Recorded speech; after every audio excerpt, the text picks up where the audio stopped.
Welcome, everyone, to Authors on the Air. I'm Pam Stack, your host.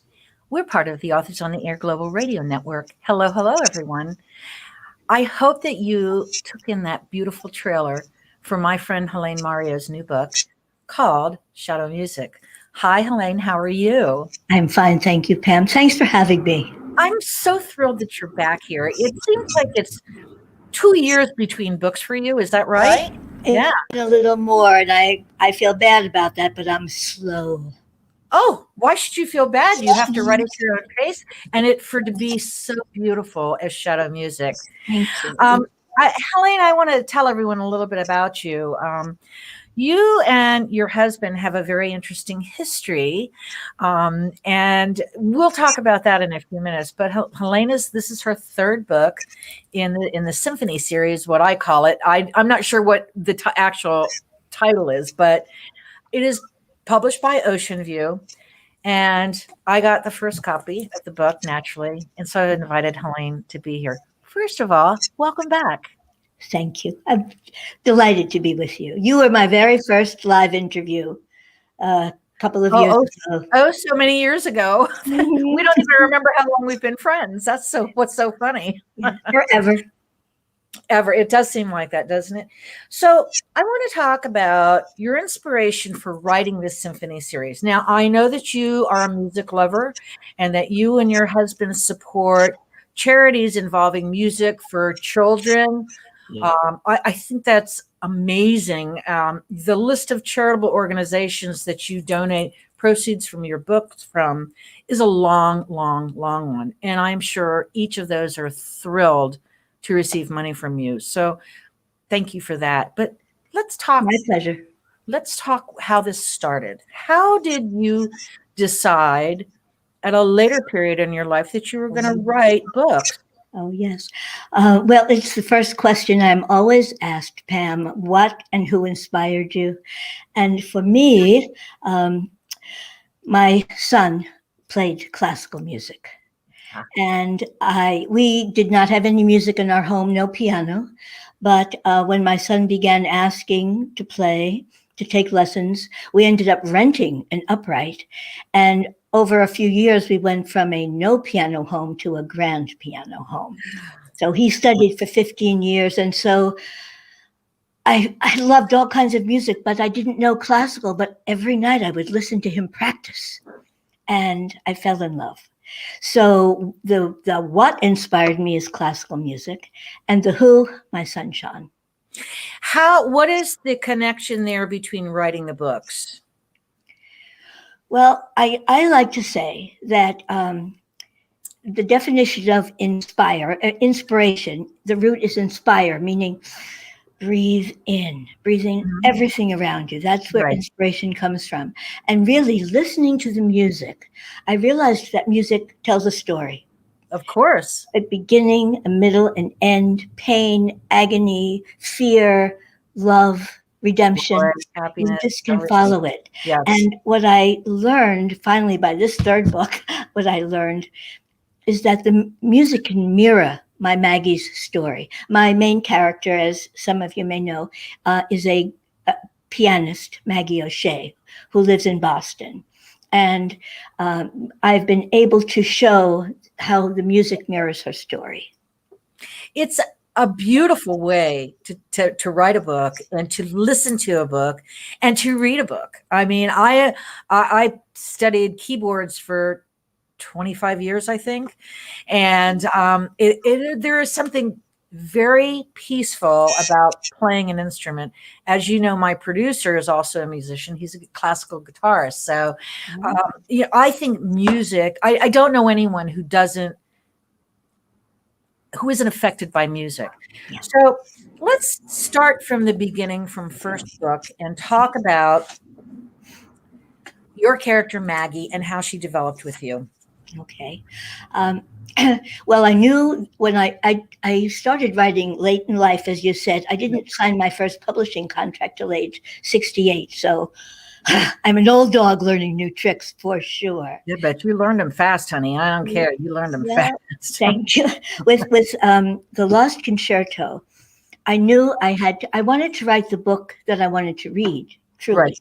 So I wanted to write a book about a pianist because I love the music so much. And that is really how Maggie was born. I loved Boston. I fell in love with my husband there. Boston was the perfect place to set her. Yeah. And so, but of course, there's nothing without conflict. Something must happen. And when we first meet Maggie in the Lost Concerto, she's grieving the tragic death of her husband. And she's been so affected that she's lost her will to play her music. She can't play the piano, and she misses both her husband and her music desperately. But she becomes involved in a search for her missing godson, takes her to Paris, and slowly but surely she begins to find her way back and find what's lost within herself, really. Absolutely. And the Grieg is what plays the music through line in that story because it haunts her dreams. But you have to read the book to find out why. You have to absolutely read the book. So I noticed on Shadow Music that the lovely Sandra Brown, who is brilliant in my opinion, said this was spine-tingling suspense. You can't go wrong with that. When Sandra Brown says your book is good, you know it's good. And of course, I know you're beloved in the literary community too. So let's talk about writing. When you were younger, did you ever imagine yourself as a writer? Or is this kind of like a dream realized for you? Both. I never ever thought I would write a book. But after my children were born, I never took a writing course. But when my children were born, I, as you know, believe in giving back, and I became a volunteer. And I discovered, Pam, that every time I volunteered, I would head to the writing part of the job, whether it was write the minutes or write an article or whatever it was. And so I think writing found me. And after that, I wrote for the newspaper, which I loved, but there was something missing, and it was fiction. I wanted to write stories. Right. You wanted to get past the who, what, where, why, and when, Exactly. and yeah, Exactly. and really expand on that. But having a newspaper background has to help. You are very succinct in how much you can write, what you can say, and all. Mm-hmm. That's what I learned from that. I'm the queen of adverbs. But here's the thing, you're aware of it though when you do your reread through your whip. So, that's really important. Yeah. It must be why your writing seems so clear to me and so on point. I get caught up in a story when, like one of yours, I get caught up in it, and I have to have paper when I'm reading a book like yours, because I'll stick my thumb in here and then I'll go back and say, where was that again? Yeah. So I'm constantly flipping back and forth. That's how mesmerizing your writing is to me. It's just fabulous. What does your husband think of your writing, and what does your son think about it, since he was your inspiration? Well, I am very lucky to say that my family's been so supportive. I also have an older daughter, and of course the grandchildren make fun of me. But why? Oh, Grandma, But do they not understand that they can go into a store and buy this? I show them their names. They're in every dedication. I saw that in the dedication. But my husband, especially, he's been my biggest support, and and also a very good editor, because, as I said, I never met a sentence I didn't like, and so I overwrite. But my husband is brutal sometimes, but good. Well, something, it's funny that you say that you overwrite. I think that you're better off taking away than trying to go back and put in, right? Yes, I would rather do that. Yes. And the other thing is, I am visual. I like to try to paint pictures with words. And sometimes you can go overboard with that, of course. Someone said I used the word silver 500 times. Editing, thank God for editing. Well, yeah, thank God for editors who take care of things like that. But it's funny, those things, you're right about that when you overuse a word. As a reader of 400 books a year, I actually stop. That's a speed bump for me. If I see the same word over and over again in your dialogue, which is lovely, lovely, it's very authentic. Your dialogue feels like I don't need you to tell me who the characters are that are speaking, because they're so multidimensional. Bless And, your heart. Thank you. I yeah. try very hard to do that. Yeah. Do you ever read your dialogue out loud? Oh, yes. Yes, Good I for do. you. I think it's critical for any author, really, to read their work out loud, because you can hear what you can't see. That's true. Yeah. It's interesting to me. I would imagine, and I'm not a writer and I don't claim to be, but I would imagine if you read something over and over and over again, you're missing a lot of it because you're anticipating what is on the page already. Exactly. Versus when you read it, it really is a different part of your brain that's analyzing everything. Correct? Yes. And also, you tend to hear the cadence and the voice of that character. Yes. And then you can say, oh, wait, he would never say that. Or, oh, my gosh, that's perfect. There you go. No, it's true. So when you're writing, are you excited? Are you happy when you're writing? Oh, yes. Yes, I lose myself totally. In fact, if my husband came up behind me, I usually scream because I'm so not in my presence. I'm in my book. And are you happy when you finish? No, I miss the characters. I cry. I cry every time I finish. I feel the characters are my friends. I'm a little woo-woo crazy now, but I do feel as if I think that's normal. Yeah. Well, so with Maggie, do you keep like a series Bible or anything so that you remember what? I should have. I don't, but I should have. I said, I'm sorry. I'm curious because, I mean, obviously you use different settings as part of the narrative, and that's really important too. But I just wonder if you remember your characters well enough that you just know what they've said in the past, what they've done. Mostly, yes, but I have had to go back. I don't, readers are so savvy. Yeah. And they will say, oh, she said that one in the last book or something like that. So I've tried very hard to be original and yet keep the voice.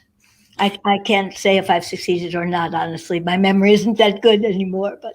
But listen, like I write everything down. I must have a pile this high of notes. So believe me, I understand that. This is what I wrote just for today in case you asked me something I didn't know. You say, I don't know. I don't know. Susan Elizabeth Phillips, who is an international best-selling writer of romance and women's fiction, said when she can't remember something, she just goes to her Facebook group of readers. She probably has 35,000, maybe more. And she just says, readers, what happened in this story? Who was that character? And she said, that's her, that's her wiki, is her wiki reader group. They all know. And so she says that they read all her books, and I've read all her books, so I understand. Read all your books too, but she said that's how she calls up facts that she can't remember. So that's her Bible, I think. Yes, I think Maggie just talks through me. That's I think one of my strengths, the characters, and my new character Dove. I love him, and someone said, "How could you get into a teenage?" Foster care kid, and I'm not sure how I did it, but he speaks to me. I just feel as if I know him. Interesting. Yeah. Helaine, what did you do professionally before you retired and started writing? I did not earn any money. Everything was volunteer, and I also worked. When we moved to Maryland, I worked at the Clinton Gore White House for 8 years and wrote for them, which I loved doing. And I'm still in touch with those folks today. Lovely. Yeah. Lovely. Oh, nice. But always volunteering, and got into starting my fund for groups because I just believe so strongly in nonprofits, the work of nonprofits. Pay it forward. Yep. I agree with you 100%. Yeah. Yeah. That's so wonderful of you because and that you're willing to talk about. A lot of people don't want to talk about what they do, but thank you for doing that. And especially because the funds come from music and books. That's really important. Yeah. Does your son read your book? Yes, both my children read the books and tell me that they love them. So they're proud of me, and I couldn't be more proud and honored. So I think it's wonderful. they're the ones I write for, really. And the grandchildren, it's to show them that we need to respect the past and respect our thoughts and words and whatever comes next, and be let me say this. My characters have really allowed me to explore themes that I might never have explored. And so I have some aging characters that let me explore aging and grief. I've been able to look at fear in a different way, faith, and certainly courage. And, I want my readers to say, what would I have done? And Yes. these are all things that I want to impart, these questions of conscience. I want to impart that to my family too, and my grandchildren. Wow. That's what I can leave to them. It's for the greater good. It seems like your brain is always working for the greater good. And that is something I admire greatly about you, my friend. Well, So I think we all need to just be kind and keep trying to make the world a better place. I agree. Whether it's by writing or art or programs that share. All of those things I think are important to our spiritual and mental well-being. Yes. I think that without the arts, whatever your art happens to be, I think you lose something if you're not involved in it in some way or immersed in it in some way. I want to talk to you about shadow music. Would you give us the elevator pitch, please? And take your time. It's a long elevator. Okay. The last time I lifted up a book on live television, or clunked myself in the head and almost knocked myself. I'm always poking myself in the eye or doing something. I get it. My elevator pitch. Well, Maggie, in the second book, Dark Rhapsody, has begun to find her music again. And now finally in Shadow Music, she's brought her music back, and she's just trying to start a new life for herself. And she has a new love, someone we are all a little bit in love with, the Colonel. And she's really making a new life. And then she discovers something earth-shaking in her life, and it draws her to Cornwall. And I loved Cornwall from the time I saw it, and I don't want to give too much away, but I certainly pulled in all of those settings. I like an atmospheric setting very much. Yes. Have you walked in your character's footsteps? Yes. Yourself? Yeah. Absolutely. As often as I can. It's so well told, and I imagine myself being in Paris or in London, and because I've been to those places too. So Yes. It's so fascinating for me to read it and how accurately described it is. Thank you. Yes, and the other thing is, talking about inspiration, you have to be open. You just don't make up the idea. You have to be open to what you see. And so in Paris, we came off of an elevator and we walked into the bird market. And this is many years ago. So oh my God, what a place for a scene. It is so interesting. The bird market to me is so fascinating. Yes. And I don't think a lot of people know about it. Maybe you can talk a little bit about it so people know. Yeah, it's just it was. Now it's only on Sundays, I think, but it's cage upon cage, rows of high cages piled with different birds in it for a market. Yeah. And it's one of my best scenes ever I wrote in that bird market. It is. It's fascinating to know about that. You're not the first person who's used that in a book. So I was really happy to see that, because your perspectives are totally different. Okay. And it's lovely to see it from the writer's standpoint, which were different. And that's as it should be, I think. But your scene is delicious. We're not going to tell anybody. No. But another thing I've discovered about settings, sometimes I'll use a setting everyone knows, Carnegie Hall. They go, oh, yes, I know it. But then I like to find settings that are different, that people will say, gee, I would like to learn about that. For instance, the Actors Chapel in New York City. Most people don't know about that, but it has given me some bang-up scenes. Yeah. No, I think it's wonderful. Helaine, if you had to choose a profession other than writing, What do you think you'd want to do? I would, well, if I were younger, I would be a dancer on Broadway. And if at any age, I would paint. I would be an artist. How wonderful. Have you done any intuitive painting? No, no, I can't paint. I can't paint. I can't even play the piano, Pam. I took piano lessons just to get the feel of it. It was really all osmosis through my son. Interesting. Yeah. What is something that about you that people don't know that you don't mind sharing? Ooh. Mm. I wouldn't mind sharing it, but I'm not sure even I know.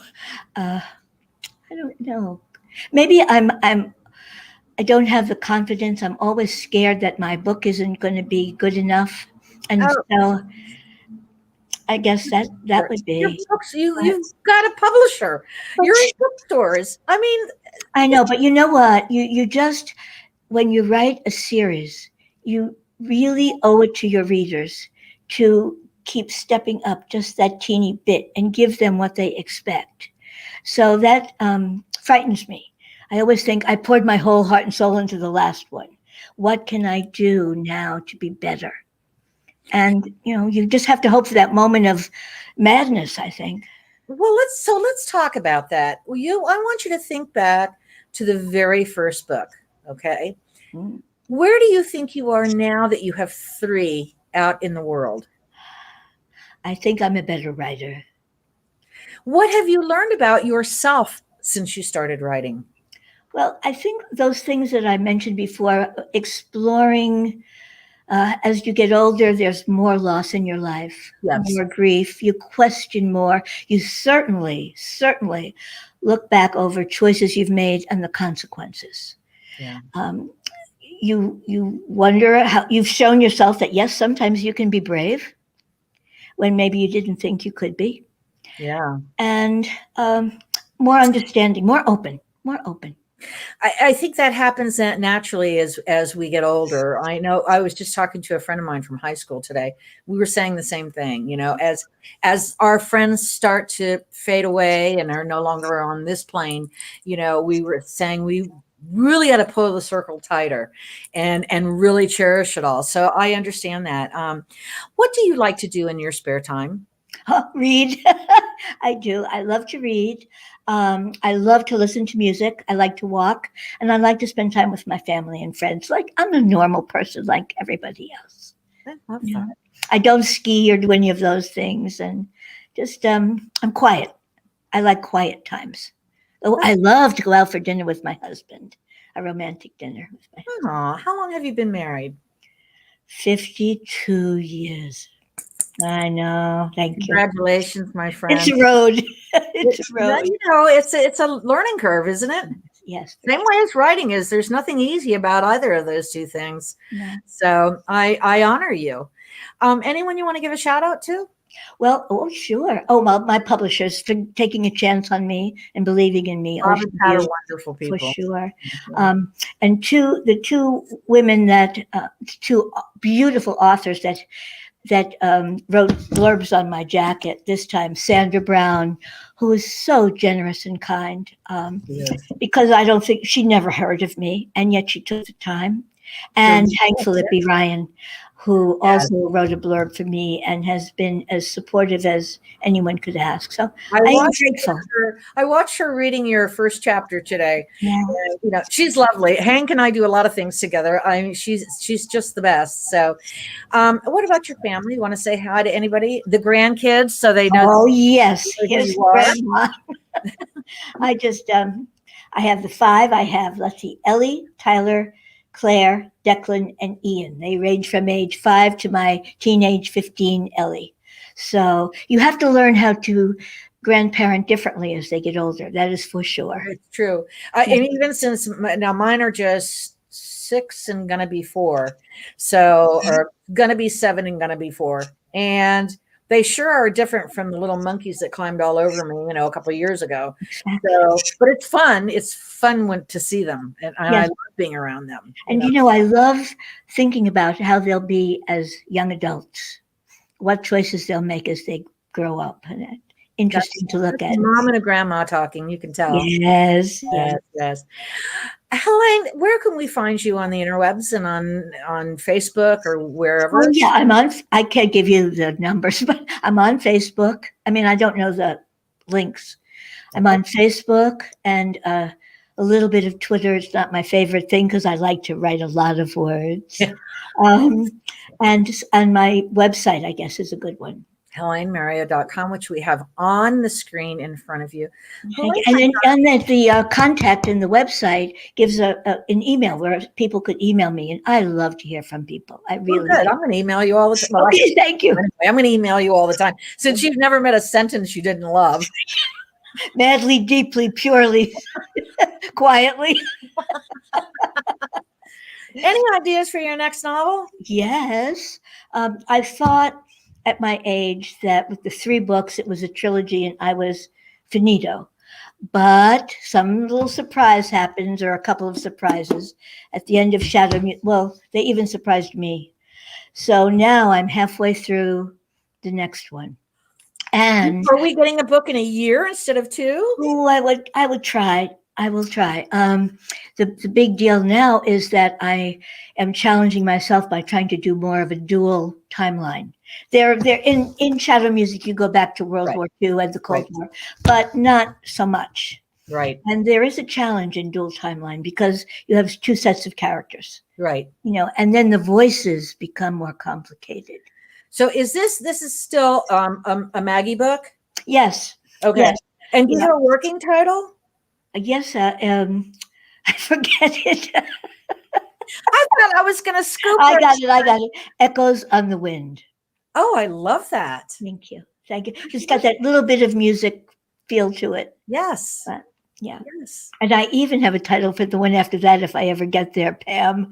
I read Orchestra. How do you think? I love it. I know. Me too. Love it. You're very talented with those titles and the character names. It's very creative of you.